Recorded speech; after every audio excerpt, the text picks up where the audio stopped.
Welcome to Eyes on the Road podcast. My name is Robert Ortiz, Director of Family Engagement for College and Career at Uplift Education. My name is Camille Ehlers, and I'm the Director of Corporate Relations and Career Services at Uplift Education. It is season 3, and we could not be more excited to launch our first episode of the new season. We have so much in store for y'all.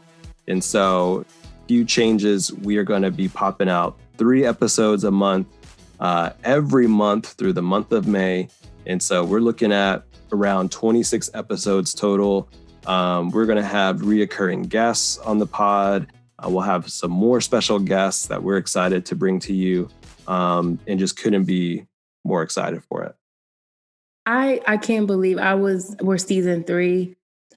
Season 3 episodes a month. I don't know if we planned that or if it just happened, but I'm so excited. I think my favorite part about doing the podcast with you and with the Road to College and Career guests that we bring on is that we always are striving for something new and exciting and innovative. And so this is a great outlet for me to be able to express myself. And so I'm really excited for our families to hear about how we're going to switch it up a little bit this year. And we hope you enjoy. So for today's episode, we're going to talk a little bit more of who we are. So Camille and I are just going to give you a glimpse into our background and what our school experience was like growing up, but also how we started thinking about college and career and what that was like for us. And so we're going to talk about the Road to College and Career program a lot. We're going to refer to it. And so to give you a brief overview, if you don't already know, if you're part of the Uplift schools, we have an awesome program called Road to College and Career, aka RTCC. So when you hear us say that, just know that's the abbreviation for the name. And each high school has an RTCC team at Uplift, who it's a dedicated team providing incredible services to scholars at the junior and senior year level with anything and everything that they need to know and do for the college and career transition. So that is a brief overview. That doesn't capture everything we do. But for you to know that we have dedicated teams, I think will be enough for a reference for this episode. But it's also a plug so that you can come back and listen to every episode, because throughout this season, we're going to be hitting on different elements and services around the RTCC program and what we do at Uplift. But more importantly, hear the stories of scholars, of Uplift graduates, of the impact these type of programs have made on their lives. So that's what we're looking forward to sharing with you this season.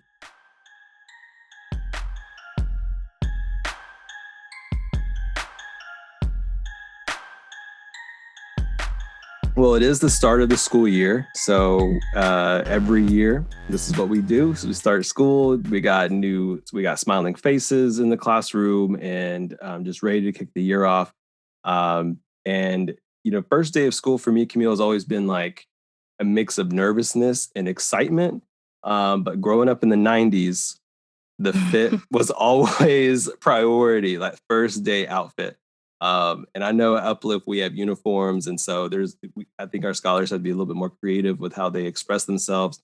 But that was something that I was always looking forward to, was like the fresh cut, the new fit. There was even some JNCOs from time to time. But that was always something that like I was looking forward to. And like the night before was just getting ready. For sure. I remember my 4th grade to 5th grade or 5th grade to 6th grade transition. So I went from a public school to a private school. So similar to Uplift, although we're a public charter. In my private school, we wore uniforms. And so my world crumbled. I remember being I'm still that person. If you see me today, you're going to see a bright color, something, a purse, a pair of shoes, something on my nails. I'm very expressive through my clothes and through my style. And so and I've been that way since I was a little girl. And so when I was like attending public school and then all of a sudden it was like uniform, I had to be expressive. I had to, it kind of intensified it a little bit more because now I had to figure out a way to stand out with different ways. And I think a lot of our scholars, I was at one of our campuses last week, and you can see whether it's the backpack, whether it's the shoestrings, whether it's the tennis shoe or whatever that is that makes them, makes them unique. A hairstyle, a particular way they do their makeup, or even nowadays, you said Jinko jeans. I mean, the style has evolved so much, but I really love seeing how our scholars dress their uniforms up because I was that way for sure. Oh, yeah, definitely. And like our scholars now, like the youths of today are so much cooler than I ever could be when I was growing up. But no, absolutely. That was something that I was always excited for. And you're right, that it evolves because when I was a kid, it was the Jinko jeans. But then as I kind of got into high school, it was the pop collar, which Oh my gosh, Kanye West. Did you wear the two polos? Oh, for sure. For sure. And I cringe looking at some old photos, but man, I thought I was it. I was looking fly, but oh yeah, double polo was for sure what I was looking at. So looking back on that era or that version of yourself, what else stands out about your high school experience? Assuming this was high school, right? When you were changing your style, learning about fashion and what worked for you. Is there what else stands out about your high school experience? Yeah, I think probably for most people, right? It's like figuring out yourself and you're coming into adulthood or as a young adult and you're just figuring out what you like and what you enjoy and like who are your people and like who's your clique. And obviously that changes throughout high school too, right? Like who are the people that you're closest with and who you're hanging out. But looking back, there's so much of what I was thinking about college, or I was thinking about what was next, or like what I was even going to do in high school as far as like extracurriculars or clubs or whatever, was really influenced by who I was surrounding myself with. And I think that's natural, right? Like you're a product of your surroundings. And so yeah, like I started out doing cross country in high school and found like a good group of people through that way. But then I tapped into theater and then became like a theater kid. And then like through those circles was just like, being influenced about what was next, and like, but also allowed an opportunity to where I got to really dab into what I liked and like what interested me and like what I thought was worth my time. So yeah, it's I feel like that's a series right here. Yeah. I'm not surprised that you did theater because it's always I'm so shy, and I think it comes out in so many ways. And so I have to force myself to be this expressive character through fashion or through makeup or through style. And you would never imagine that I would clam up or get really nervous, and I get really bad anxiety, especially as a teenager. But I'm not surprised you did theater because I feel like you are such in who you are today, even as a communicator, and just you're willing to speak up. You're willing to speak out, and you're not afraid to just like, hey, raise my voice or elevate my voice or elevate someone else's voice. And it's very concise and to the point. And I'm just always in awe, like, man, but it makes sense that you did theater because all the theater kids are just like, yeah, let's do this, let's do that. I remember that from high school, just being so in awe of like all the people who did theater because I'm like, how they're on a stage and just talk, it's something I had to work really hard on. Yeah, I mean, it's interesting you bring that up because like I'm sure you've heard it on the like in sports where coaches are like, leave it all on the field, like leave your best, like do your best and like leave it all on the field. And something for me, like I am naturally an introvert. And so when it comes to like any type of performance or like communication or public speaking or theater, I kind of have that mindset of like, I can turn it on, but it's in the way of like, I'm going to give it my all and like leave it on the stage or like leave it at the front of the room. If I'm giving a presentation, like I'm just going to go all in. And then like, because of me being naturally introverted, I like crash. And so I need to afterward just like go hang out, like be by myself, sit on the couch or lay in bed or something, because so much of whatever I just did took my energy. Yeah. I think that's great advice though. Honestly, I wish, I think I'll use that in the future. Myself is just, I never played sports either. And just thinking about my high school experience, I definitely know having that component of some sort of extracurricular is a huge shaper, whether it's a club, an org, a theater, a sport, for you to still have that like resonating into your adulthood, into your career, I'm sure still. Yeah, for sure. Subconsciously, you're naturally still doing it, and they're a part of your quilt or whatever it is called when you're The senior quilt. Exactly. So you went to private school. You transitioned from public to private? Yeah, and honestly, it was more of like my private school experience was not traditional private school. It's very, very similar to Uplift in that it provided an option for families in the community that I grew up in, that wanted a rigorous academic experience. And I wouldn't even say more or less or better or worse, but just a different experience. So that's specialized in the way that it's smaller classrooms, um, more, a different curriculum where it's tied to post-secondary or high school or more of a strenuous study habits, right? Or and so the private school actually existed as a component of a Catholic church that was in one of the community or in the community I was raised in, North Omaha. And so 100%, I would say, of the students, I don't know the actual percentage now, but we all lived in the community. And in most cases were free or reduced lunch, came from working class families. Tuition was, I think, $25 a month. It was supplemented with like the parish members or the congregation. I'm not sure. I actually wasn't even a part of the congregation. My family wasn't either. We just lived near the school. And so that was the best choice for my family and my mom at the time because I could walk to the school. And so it was safe. It was an easy walk. I honestly, and some similar to Uplift, families might be choosing a safer option too, right? So it's close to home. You can easily access the teachers. It feels like a family. And so my mom was looking for something as we moved into this new space, something that fit for her mental, her sanity. Like, where's my child going to be? I'm going to be at work all day. I need to know she's taken care of because she's going to have to walk home by herself after school. And so we made the choice based on that. I say we.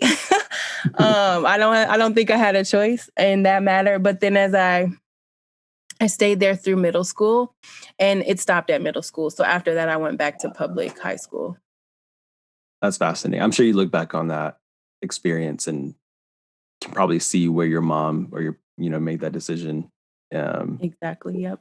Yeah. And so go ahead. Sorry. I was just going to ask you like what was that transition like then from there to going not only just to high school, but like back to public school? At that point, I would say that was when we and me and my mom started to battle. We used to, we would, that was when I grew into like my young pre-tweens and I thought I knew what I wanted. I thought I knew what was best for me because I was sick of wearing uniforms, and I wanted to go to a big school, and I wanted to meet new people, and I had went to the same school for all these years. So I empathize so much with our Uplift scholars and families in that there's so much going on in the world around you.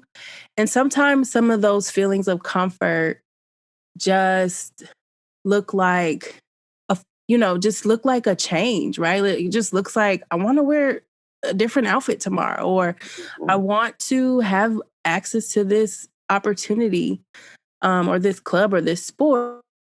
And on the other side, I had all the old adults in my life saying, academics, academics, academics, school, your future.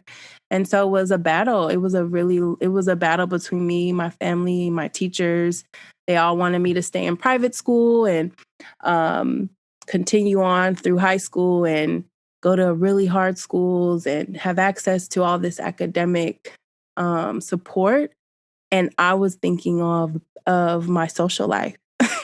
And I was thinking of my fashion life and my style and how I could express myself. And so in the end, I won the battle because I think my mom was just exhausted, with like, okay, I probably, my high school stage today is probably like, I probably put together some sort of proposal. I don't know what I did. And I would love probably to ask her. She probably doesn't even remember. I think she just got tired of me crying about it. And so I was able to go to a good public school there in my hometown and make that shift. Yeah. I went from 13 students in my 8th grade class to, I think my freshman class had almost 3,000 students. So wow, 3,000. I think I'm over exaggerating a little bit. Like that. I mean, I don't know how schools are like in Nebraska, but shout out to Omaha, Nebraska. I went to Central High School I think between 9th through 12th grade, we definitely had more than 4,000 students total. Yeah. In one school. So it was the biggest school there. So yeah, for sure. It was a big jump. Yeah. I mean, what you were saying is, I feel like as every teenager, right? Where it is so hard. It is almost impossible to think about the future or even think about next week, because so much of being young is like, what's my fit going to look like? What are people going to think of this? Or how am I expressing myself authentically in the way that I want to be? And you're kind of figuring out, like, are you going to go with the crowd? Or are you going to stand out?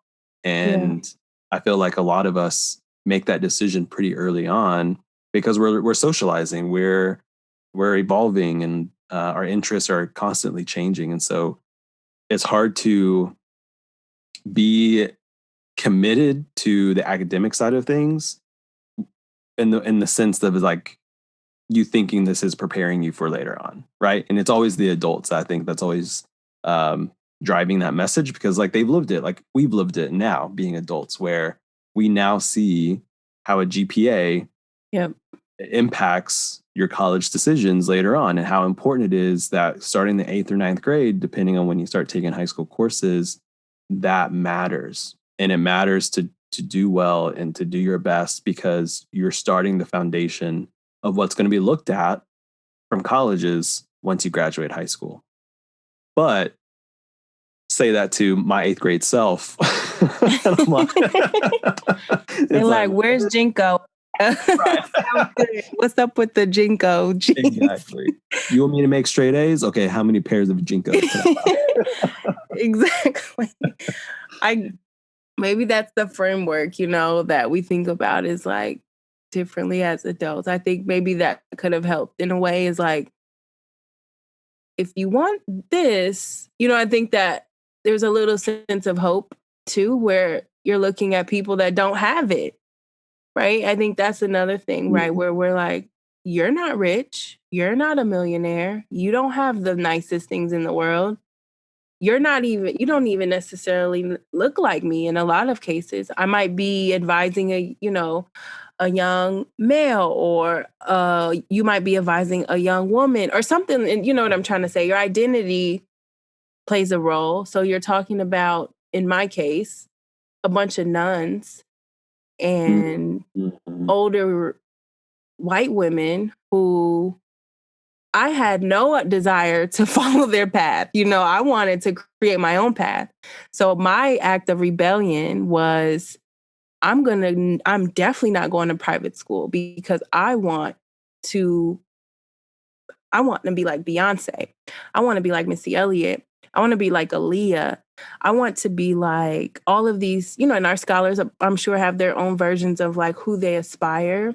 Mm-hmm. I think now there's so much more access to change makers, activists, leaders, companies, and that's why representation is so important beyond anything I can even describe. You know, I look back and I'm like, if I had that person, I wonder how different my decision would have been made just because I was rebelling. But yeah, how was Texas high school? Did you have your person or did you have your How much plan time? mapped out? I'm curious to hear more from you too, but yeah, as you were saying those things, I was thinking about my own experience, and you know, you don't really are aware or maybe have the words to articulate an experience until years later, right? And I think that's obviously the case when we reflect on our childhood and how we navigated our preteen and teenage years. But yeah, I grew up in a small town called Cleburne, or I guess it's a big small town. So those listening that are from Texas or from DFW, you're familiar with the town. And you know, as like most small towns in the South, it has a history of segregation and racism, and so the town is very much split by the railroad track, right? So like the east side of the railroad track is where communities of color live, typically lower income households. And on the west side of that track is where predominantly white families live and where the businesses are and where the heart of the city is or heart of the town is. So it's very still much like that today. Like you drive through Cleburne and you see the history and the segregation that is still very much in place because the work has not been done, right? And I think it's also one of those things where people don't want to acknowledge the past in order to move forward. So my dad is from Zacatecas, Mexico. So when he met my mom, they got married and moved to Cleburne, and that's where they settled and started having a family. They were the first Hispanic household in my neighborhood and one of the few on the west side of town. And I'm also the youngest of two siblings. They're about 10 years older than me.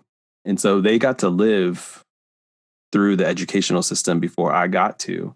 And they experienced that type of discrimination in schools. And so in some way, they kind of helped prep me and guide me for that experience, but it definitely didn't.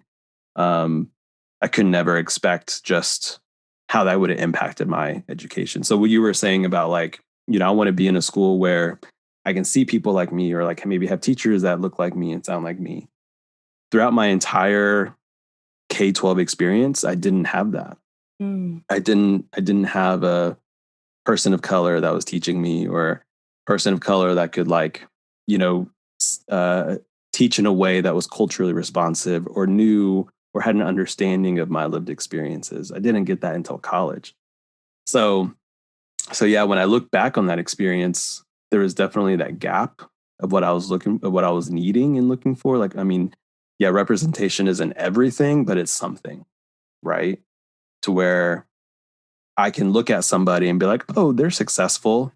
Maybe I can be too. Or like, oh, they have a college degree. Maybe I can get one too. Like that just wasn't the norm for me, which is why like I love doing the work that we do, because when we think about our scholars and like our communities, the majority of them are communities of color. And so it's so much more important that like, and also the privilege we have to do this work, but to do it well and holistically. But I'm just rambling, but I'm rambling. I'm like 1,000%. I did not realize it was literally, you mean literally by a train track separated. Like, oh, for sure. Yeah. Like the train track that is still active and was probably more active like a decade, centuries ago. Mm-hmm.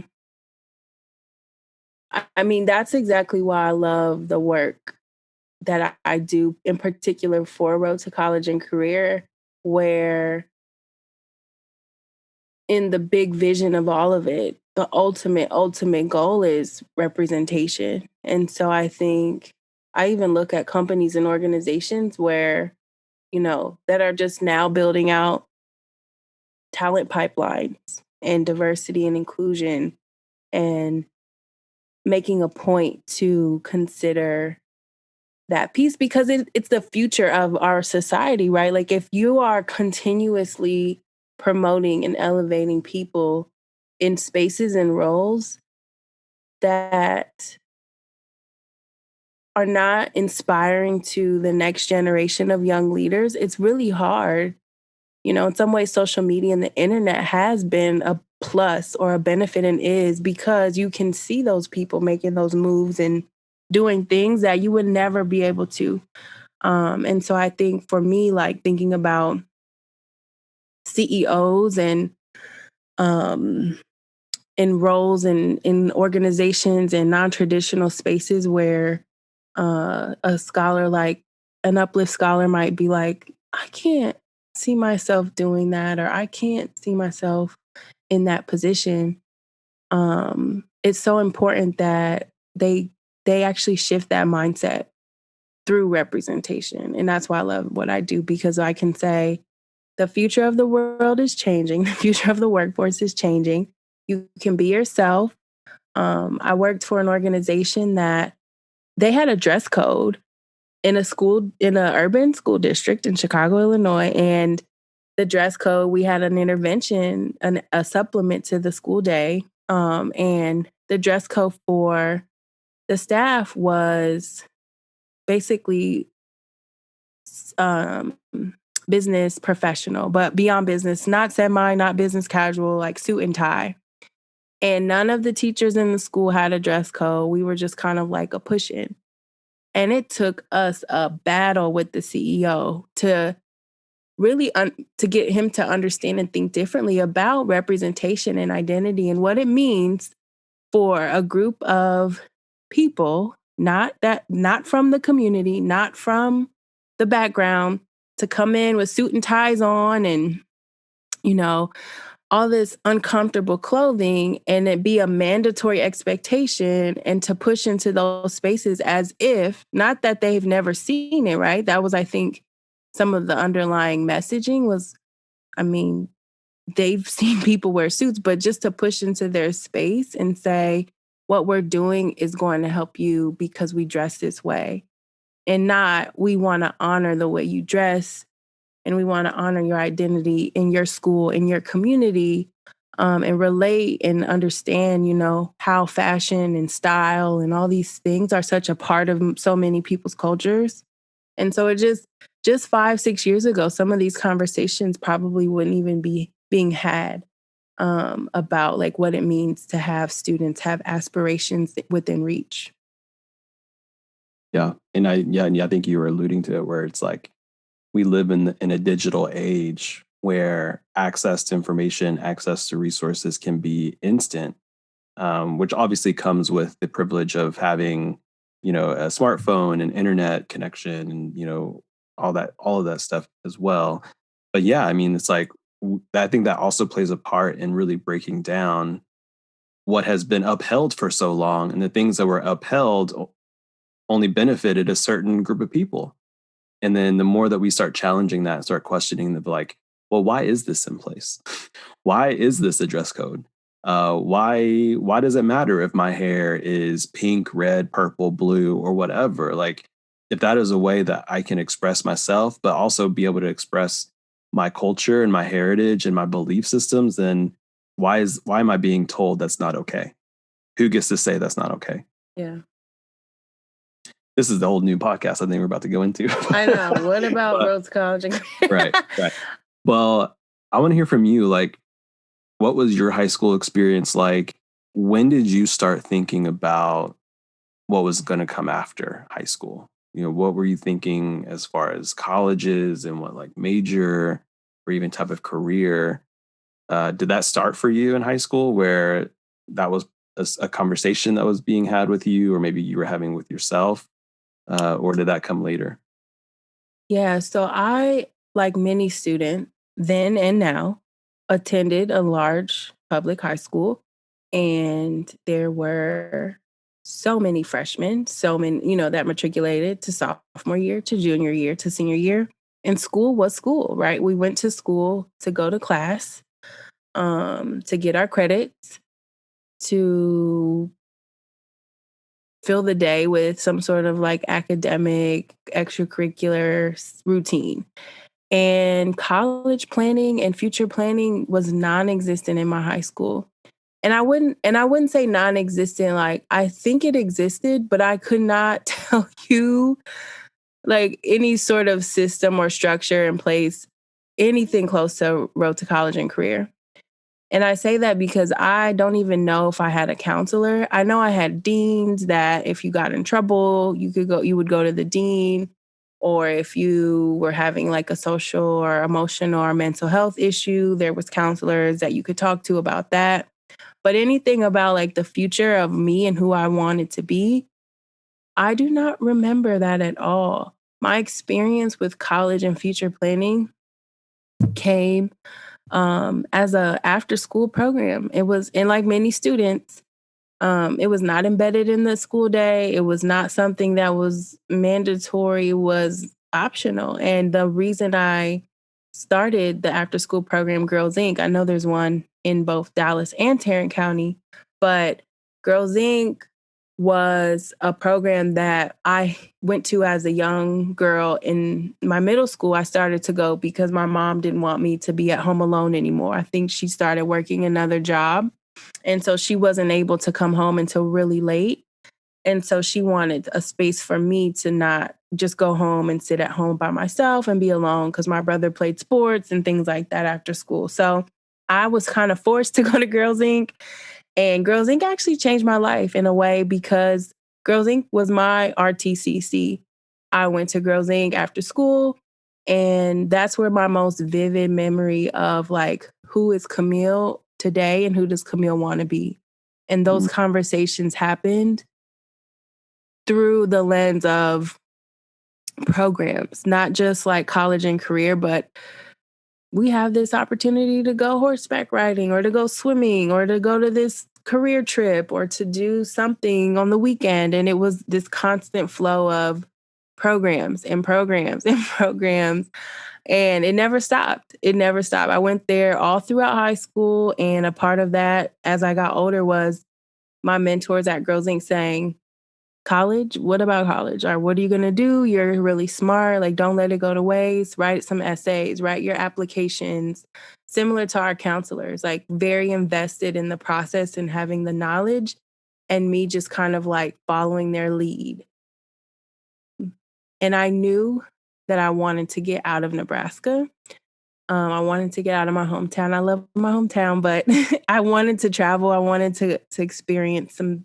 At that time, the internet, MySpace, things started to blossom, Black Planet, and MySpace. so, and so I was like, Tapping into the "Oh my archives of that. gosh, California, DC, St. Louis, Kansas City. There was Texas, even. There was this world that I was just like, there are people that speak differently, that dress differently, that have style, that's always gonna be something that I attribute to like who I wanted to be. Like I want to go shopping at stores that don't exist here. And so that was it. Girls Inc. were my counselors, my mentors, my college and career advisors.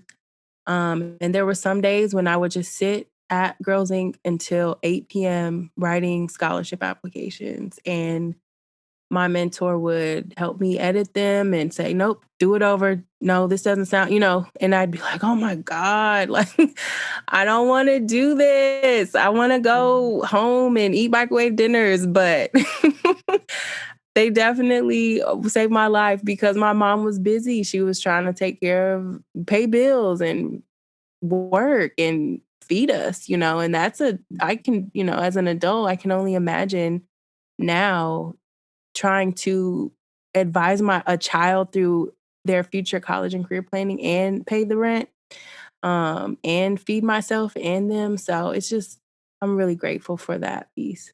Yeah, I wish that I had something like the Road to College and Career Program or something like Girls Inc. or I don't know if they got a Boys Inc. But something in the regard of just support, right? And because you're right, like what you're just talking about, like it's so much to have to think through, and there's so many steps, and it's so complex, and it can be confusing. And even as a parent, I empathize with our families and our parents, because like when a scholar is going through that junior and senior year and time is just ramping up and those applications have to be sent in, you have to make decisions, like it's overwhelming in itself.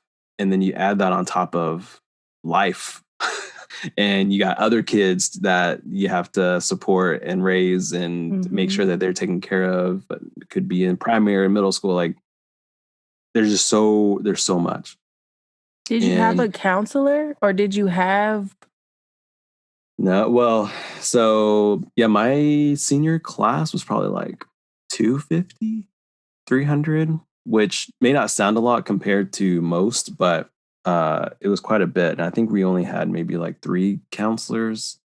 So, and that was for the whole school. So not even just for my senior class. And so for the whole school, there's like over 1,000, and you only had like 3 to 4 counselors. So yeah, it was a lot. And, I think it's important to note that that's how most schools operate. Like there are guidance counselors who may focus a lot on scheduling and course scheduling and drops, and they're supporting admin, and they're also facilitating like testing and star stuff. Like they just do a lot. And so it's very common that those type of counselors don't support the college prep side of things or the college advising, which I think it's so great that Uplift has dedicated teams, which is the Road to College and Career Team, or AKA RTCC, who get to support scholars in that, because I think that it's just not found at a lot of places. Yeah. So for me, like I share this story a lot because it just is so, it gives a clear glimpse into what that was like for me and like others that I went to high school with. Like I showed up to take the SAT, which is a college entrance exam. So almost everyone either takes the SAT or ACT, and it's a way that colleges can determine your eligibility to go to school there. And I remember showing up for the SAT at the time, not knowing that I was taking the SAT. Like I was just told by my counselor to show up on a Saturday morning because I had to, like, just told me I had to, and that it would be fine. So like no test prep, no books or videos or anything for me to like prepare for. It was just, we signed you up, you got to show up. And if you don't show up, you got to pay back the fee that we paid for you. And so I showed up, took it, and you can probably accurately assume that I bombed it. I did not do well at all. And at the time, I didn't realize the implications of that until the few college applications I did send, I got a rejection by everyone. Wow. Every letter that came in, rejection, rejection, rejection. And for everyone, the reason was unsatisfactory SAT scores, AKA like your scores were not good. And so that kept me from really having options of where I wanted to go to school, all because I was just told to show up for a test. I didn't know what I was taking. And then in the long run, it completely kept me. It was my barrier to college. And so the flip side of that was my parents, they didn't go to college. And so they supported me for that, but they didn't really know how to help me get there. And it really wasn't until like I started hearing my friends say like, oh yeah, I got accepted at A&M, or oh yeah, I got accepted at UT. And it's like, not even the second semester yet of senior year. I'm like, what? Like, what do you mean you just got, like, how did that happen? They just tell you that you can go to their school, and they're like, oh no, I did this application, blah, blah, blah. I'm like, oh, you got to apply for college. Like, I just thought you just showed up. You just went to wherever you wanted to go. And so it was just really me hearing my friends, talk about their progress in this process. And then me start questioning like, oh, well, why am I not getting an acceptance letter? Or like, why? Oh, so I got to do this. Okay, well, let me figure this out. And that was like that along the way. And even when it came to like, so eventually, long story short, because I was in theater, I ended up getting into a theater program at a university in South Texas. And all of that had to do with like my theater teacher, like, writing a recommendation letter and like, all of that stuff. I think I got a waiver on the SAT score because of whatever. She worked her magic for me. And so I was going to go to college for theater, but it really was only because that was my only option. Like, I didn't really want to go to college for theater, but it was the only card I had on the table. Yeah. And I remember thinking, I was like, this is great and this is cool and like I'm sure it'll be fun, but I don't want to go to college for theater. Like, this is fun and all, but like I don't want to spend 4 years of my life, studying this art, when I really have no desire to make a career out of it or to make a living out of it. And so last minute, I decided not to go and just go to community college, which then broke my theater teacher's heart. I'm sorry, Miss Maxie, if you're listening. But that was my experience where I had the desire, I didn't know how to get there, and nobody in my life, was showing me how to. And it was really me just kind of picking up from conversations here and there from my friends of, oh, this is what I need to do. Oh, that's what I need to do. Oh, well, I don't know how to do that. Oh, what does this mean? And so that was my experience, which is, what has driven my career, because through that time, and as I finally started progressing in college, I was like, man, I just wish someone would have told me this, or like, man, I just wish someone would have like sat me down and, helped prepare me for this transition. And I knew right away that I wanted to be in a role or in a career that helped students like me, that were first gen, that were Hispanic, that were of color, that needed that support. Students of immigrants, like you name it, right? And so I've lucked out. Like I consider myself blessed because I get to do what at the very young age, like when I say young age, I mean like right after high school, I'm doing what I envisioned myself to do and what I wanted to do. So that brings me back to the Road to College and Career Program, and the support that we offer to scholars is just like unmatched, because that's exactly what we're able to provide to families.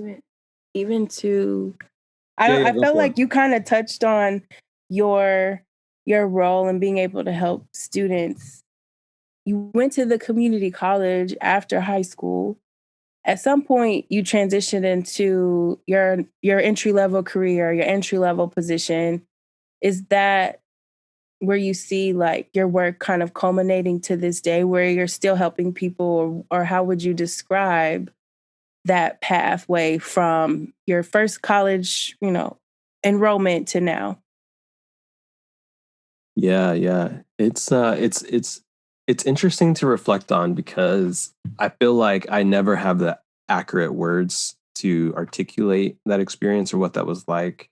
But yeah, one of the things is I had to work while going through college. Like I couldn't not work. I had to pay for my tuition, and I know that's the case for a lot of working students. So I lucked out with working for a nonprofit in Fort Worth, resettling newly arrived refugees to the area. And so my job was to support that transition, but more so in like the job training elements. How do you communicate experience as a farmer for your whole life to a trade or to a job in the United States? And so I was doing that very young, but it also gave me a taste of the type of work that I wanted to do, and that was to help people. And that was also during that same time where I was like, man, I really want to work in education. I want to help people like me go through college and like know what they need to know what they got to know, to be successful. And then so found a job similar to Girls Inc. or a program called Upward Bound, where it was like an after school program supporting high school students with the college and career prep process, starting from 8th grade through graduation. And that was really my way, and graduated with a bachelor's degree in communication from University of Texas at Arlington. And that really just came through like me taking speech courses and having some really awesome professors, and that sparking an interest of like, you know what, this is something I want to do. And I can see this applying to a lot of different types of careers, but especially in the work of helping people, right? Like you got to know how to talk to people and like talk about the need and the vision. So yeah, and then from there went and moved to Seattle to earn my master's degree in communication, because working in that pre-college type program, that's when some of my reflections started happening of my own upbringing and my own experiences. And I was like, man, I want to teach. Like I want to be in the classroom. Like I want to teach students, and I want to, be that representation that I didn't have. And I want to also be the voice in the classroom that can support students on that side of things, after they've already registered and after they've gone through the advising. And so part of my push to like get a master's, particularly in communication, was so that I could use that to teach, which I'm fortunate enough to do that now, part time. So, and then just finding opportunities where I got to continue to live out my passion and my commitment to this cause of supporting students through the college college and career process. But even more importantly, now working with families, which is what I love about my job, because I feel like so many parents are like mine, where they want the best for their child. They want to see them succeed. They want to see them have opportunities that they didn't have themselves. And a lot of that is college, and having that hope for them, but may not have the experience or the background that can provide that guidance in the home, right? And so I think that's where what I get to do is involving families into that process, to where they're informed, they're educated, and they're able to really have those conversations with their scholar. And that decision around college and career becomes a family decision. Like I mean, I just think about if my parents had any type of support with that, and in the conversations we could have had together, Yeah. like powerful. It's Yeah. powerful. And that would have totally changed not only my experience, it may have even changed some of those early decisions, right? That I was really struggling with making and didn't know how to make, or I couldn't make because this SAT score totally shot it for me, right? Yeah. So,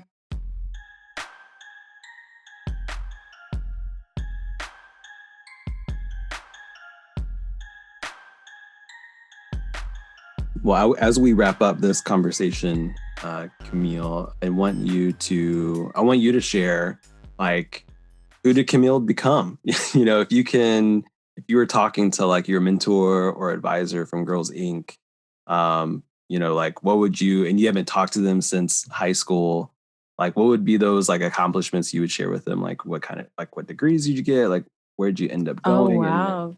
like how would you express that to them? I express the most gratitude.